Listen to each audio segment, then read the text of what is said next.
Amla cubes చేద్దాం రండి. First ఇలా ఉసిరికాయల్ని బాగా డీప్ క్లీన్ చేసుకోవాలి.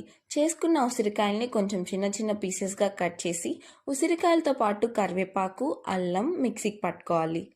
ఆమ్లా క్యూబ్స్ వల్ల చాలా ప్రాఫిట్స్ ఉంటాయి. మనకి హెల్త్కి, స్కిన్కి, హెయిర్కి కూడా చాలా మంచిది. కరివేపాకు ఇలా కొంచెం యాడ్ చేసుకొని కొంచెం అల్లం వేసుకొని పేస్ట్ చేసుకోవాలి.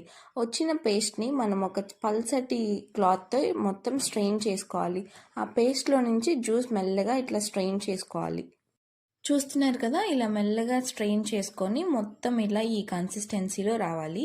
ఇలా వచ్చిన తర్వాత కొంచెం సేపు ఆగి ఇలా ఐస్ క్యూబ్స్ ట్రేలో వేసేసుకొని ఫ్రిడ్జ్లో పెట్టుకోవటమే. పెట్టుకున్న తర్వాత ఒక 8 to 9 అవర్స్ తర్వాత ఇలా తీసుకోవాలి. మొత్తం స్టోర్ చేసుకోవచ్చు, 1 year దాకా స్టోర్ ఉంటాయి. ఇట్లా నేను కంటైనర్లో వేస్తున్నాను, మీరు జిప్ లాక్స్ కవర్స్లో అన్నా వేసుకోవచ్చు. దీన్ని డైలీ మార్నింగ్ తీసుకోవాలి. ఎలా అంటే హాట్ వాటర్లో 2 క్యూబ్స్ కానీ 1 క్యూబ్స్ కానీ వేసుకొని కొంచెం తేనె వేసుకొని తాగితే హెల్త్కి